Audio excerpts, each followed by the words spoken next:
Ụmụ Igbo ekene m unu, asịkwa m nke onye chi ya zere. Ana m ekene nwoke na-ekene nwaanyị wee nakwasị nke onye chi ya zere. Asị m nke onye na-emede mma jisi ike na ọ ya dị mma. Dene nke afọ ị na-eme adịrọ mma, nwanne m wepụ aka enwe n'ofe tupu ọ wee aka mmadụ. Asị m inweta this video, share this video because we will keep on talking. For those who won't hear, let them hear. Open in na video. If you are watching this my video, you will see the picture that is on this my video. In Yota, this is an incident that happened in Onitsha. Ebe agbalo nwanne na-agba ọkụ, nwanne na-abọ na ha bụ ndị na-terrorize Onitsha metropolis, Emma, you see our people, a lot of our people, they want us hope about government, A lot of our people don't lose hope from government. So there are some things they don't wait for government to do, That is why some of them, the way believe on Ihana or jungle justice, because it's a like a government, if you want to Yotago. Things if they happen now, you are that police no go come in time. You understand me? So now all these things they cause jungle justice. So people are now start taking laws into their hands. What am I trying to say? Ihe anyị na-afụ na bida ka ife ame. Ụmụnne na-abọ ewe mụnye ha ọkụ. Ha wee gba ọkụ na ndụ. It's quite unfortunate, na amalụ m ihe a ga-ekwugide ka ndị be anyị nwee ike ịmadat na hard work pays. There is dignity in labor. As well as ị na-eme ihe ziri ezi, ị na-akụ legit thing. You dey do something wey be legit thing wey dey give you food wey you dey chop. Nwanne m, keep it up. One day you go bro. I keep on telling our people this, say ndị Igbo si na kama ị ga-agba ka ngwọ gị gbaa ka nkwụ enu. Ọ ndị be anyị si that na kama mmọnwụ ga-agbaba ọsọ daa danye were igbe jebe. Ya adịzi na-ayọ ọsịsọ. Ihe ụwa bụ nwayọọ nwayọọ. Akwa ndị mụrụ anyị kwukwere si that na ka anyị jiri na nwayọọ ka anyị lụọ ọsịsọ. Mana some of this our youth dey hear. Nke iputere na ntị ọsị gị ka onye ji nwayọọ ya esi wee lụọ ọsịsọ. Chefuo that na ọjụ ngwa ngwa na-ajụta ife ụta, okwe ngwa ngwa wee na-ekweta ife ụta. Na ndị Igbo si na ọkụkọ na-ajụgbu were eli, na akwa na-amaghị ajụrụ ajụ welili na-akpata amaghị aya na-akpata aya wee nwụọ. Kedu ife o ji dị gị ọsịsọ? O nwere onye gị na ya na-azọ line? Gbagodo m the reason why iji eme picking pocket ahụ zuru gị oke. Gbagodo m the reason why as nwa afọ Igbo ịbụ iji eme onwe gị engage in criminality. Gbagodo m the reason why. Ọ bụ na ife ga-amụ adịrọzi. Anara amụ kapịnta, anara amụ mesin. Anarazi amụ ka esi akwa akwa na be anyị. Ọ bụzi na ike boy ya adịrọzi unu.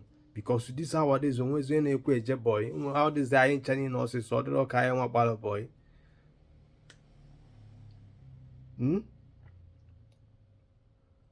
O nwere ozi ihe a lot of things a na-amụ ama. Ị nwere ike ọkwụgwọ makwa na ịkọ ugbo na-enye ego. If you see yourself into agriculture,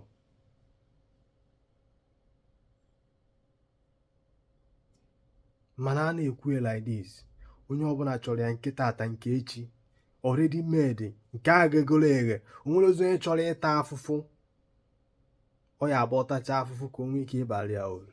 Na ndị Igbo si na aka aja aja na-ebute ọnụ mmanụ. Na onye rụọ n'anwụ orie na ndo. Ụmụ Igbo, kedu na ife ọ bụ? kedu na ife ọ bụ na kedu ka ị esi wee bụrụ nwa nne na nna mụtara gị na na-eli n'ude na ọ na-ene nwa ya anya ụdị omume nwa ya na-eme.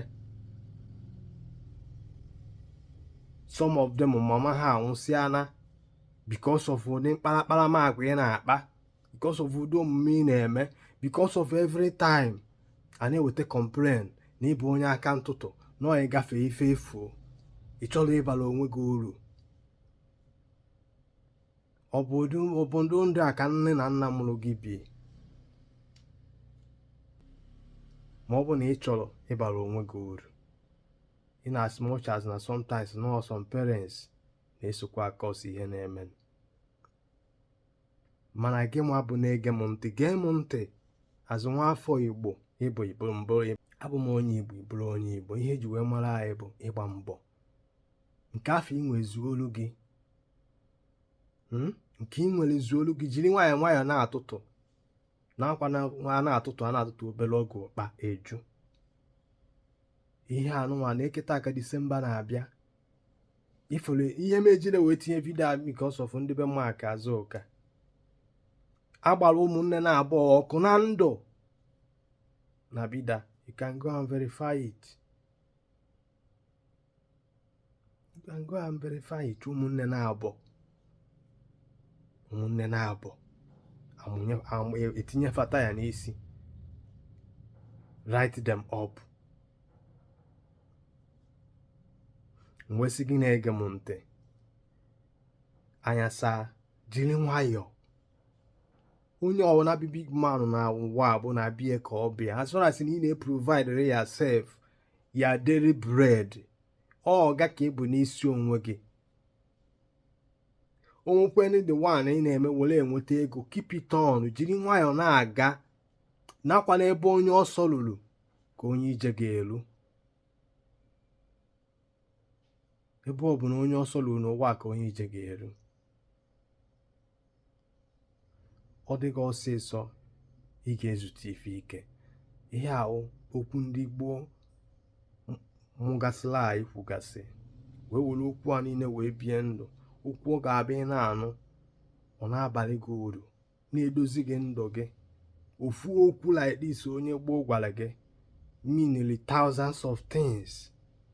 Ma ị nọla na gbakọ wepụ, ị mara that n'ụwa bụ afịa, onye zụrụ nke ya ọ na. Azụ ntorobịa na-etopụta etopụta, kedu ụdị echiche ị na-eche? Ị na-ekwe echiche ga-abalị gị uru, bara nne na nna mụrụ gị uru, bakwuolu na ụmụnne gị uru? Ka ị ga-abụzi abalị agba aka? Nne na nna gị aga na-ene gị anya na adịs, na-ene gị anya na-afụta gị azụ na ha bụ atụrụ gba aka. Daiz ihe ndị Igbo na-akpa ikwudata na atụrụ mụrụ ebine gba aka nwa.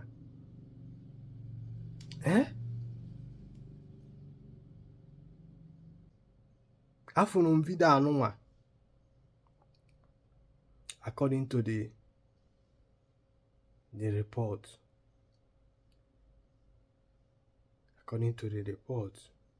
ọ bụ na ụmụnne na-abụ. It's so unfortunate. Please help me share this video. Ndị Igbo tinye n'aka. Let us start educating our upcoming youth. Ka ha engage onwe anyị something. Knows that an idle mind is a devil's workshop.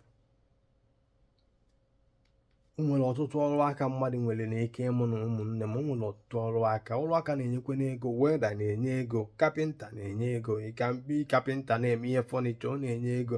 Ị nwere ike ịmụ ka esi ama POP ma ụmụ ihe mesina, ma ịwa foundation, ma idozi structure unu. Ihe niile a na-enye ego.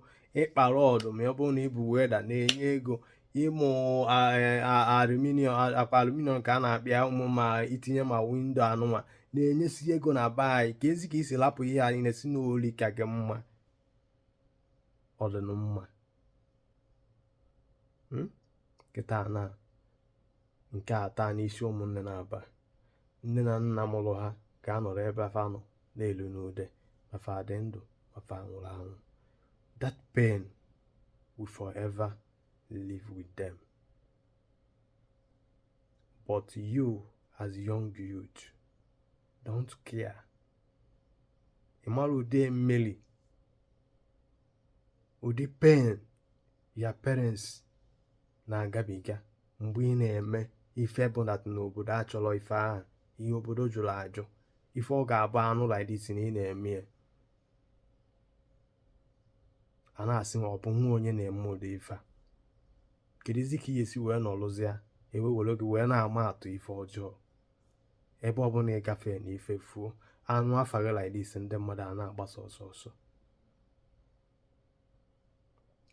Ekenekwe m unu, onye nwere ntị nụrụ na ndị Igbo si na onye agwalekwe afọ ọzọ ewee gwu ya. Ị na-aghọta? Ma ya jee deba ka ude jee debara ụgụrụ. Ma gị nwa otorobịa aka na-akpọ ụdọ agwa aka m na-agwakwa, chetakwa na akwa mkpụrụ onye kụrụ ka ọ ga-aghọrọ. Na akwa agbacha egwu ọ na-anụ okwu.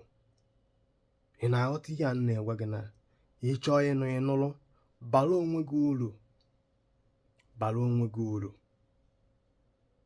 N'oge adịrọ, akwa mgbe ị na-eto na-agbagote na eji ka things na-echenji, mana ịma nghọta ya kịta anụnwa ịka dị tenda, ịka bụ nwa okorobịa, ịka dị ọbara ka na-enu gị enu, ị na-eme ihe ọbụla ma ime ka ị na-eche echiche eme maka ide eche echiche were eme, chefuo dat na ihe ọbụla mmadụ mere n'ụwa nwere repercussion. Ngwakwefu mkpụrụ ahụ ị kụrụ, ị ga-aghọrịrị ya. That is the simple truth. That is the law of nature. Ụkpa na okpoko gburu bụ ntị chirie. Ijiji afọ ada anụ ife na-esokwa ozu ana n'ili, maka ọ ya abụ nwanza na-ele aka na-ele ọkpa, ọ sị na ọ na-aha mmanụ. Mara ife nwa onye Igbo, na ebe ọbụla a na-adụ nwa ọgaranya ọdụ ka nwa ogbenye na-amụta ife. Atụọla ọmalụ, atụkwala n'ofeke ofenye isi n'ọfịa. Mana ndị agwala agbalịgo. Inweta vidio ma nwanne m, share this video. Udo dịrị unu.